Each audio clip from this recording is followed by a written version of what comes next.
Hello everybody, I'm Ted Kravitz. No notebook today, but I am here to answer your questions in the fan Q&A.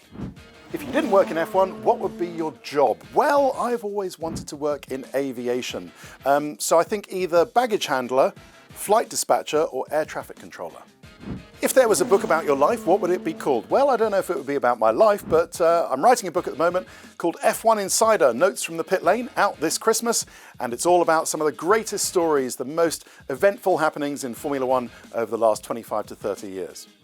If I could change one thing about Formula One, actually I'm going to cheat, I'll make it two. Firstly, smaller, lighter cars like they were in the mid-2000s, and I'd bring back naturally aspirated engines. With sustainable fuel, not adding any new carbon to the atmosphere, there's no reason why we have to stay with these hybrids as far as the environment is concerned. We can go back to the naturally aspirated V8, V10 or even V12 screamers. Favourite track to visit as a fan has to be Monaco. There's no other circuit where they will allow you around the whole of the track after it closes for track action at the end of every day. And if you're lucky in the evening, you might see a driver or two out on their mopeds. I'm going to let you in on a little secret. I don't actually buy my own notebooks at all. They're free and I get them from Pirelli. So thank you very much for Pirelli. I'll use about 5 in a season. As for what happens to the old notebooks, when I'm done with them, I chuck them in the recycling bin. Most challenging or difficult part of the job, actually, it's remembering my words. I don't have an autocue or anything like that, obviously, as this proves, and I have to remember my words and then deliver them to camera. And it's actually harder than it looks, even after all these years. Funniest moment actually wasn't in the pits, it was in the paddock. Pete and I were going up an escalator to show the Dolphin Stadium in Miami. First year we were there, we thought we'd show everybody on the notebook what an amazing venue it was. Only problem is, there was only one up escalator. There wasn't a down one. So we had to outrun the up escalator to get down, to get back into the paddock to do the rest of the notebook. Which track has the trickiest pit lane to work in? They're not really tricky, but Monaco and Australia are the tightest. And with the end result not being run over by the cars, that's the hardest to achieve in Melbourne and in Monaco.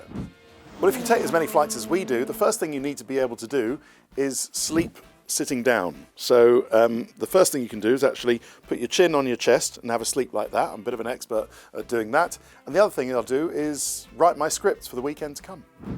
The weird thing about whether it's Lee the Marine, Pete the Pirate or T-Bass, the other cameraman on the notebook, is that they're like a sort of happy dog where I always know where they're going. I let them off the leash, they go somewhere, I always know they're behind that stack of tyres or behind that truck, and I'll always move to wherever I think they're going to end up, and then we end up meeting each other at the end. Well, unless there's a big screen on the other side of the pit lane, I don't see the race at all, really, until I get home and watch it on a Monday morning. So I'll listen to it in my ears, I'll tell the commentators what's happening in the pit lane, but oftentimes I can't watch the race because there isn't a TV screen where I'm standing. Easy one, this.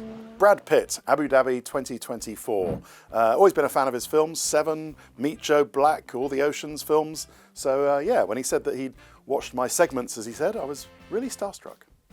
For me, greatest race of all time has to be actually one where there wasn't a crucial overtake for the lead at the end. It was the Monaco Grand Prix of 1992. Nigel Mansell was winning what would have been his first Monaco ever win. Had a suspect puncture, had to come into the pits, change his tyres, and then chase down Ayrton Senna on worn tyres, but Senna held him off in the McLaren to win again in Monaco. I was jumping up and down on my sofa.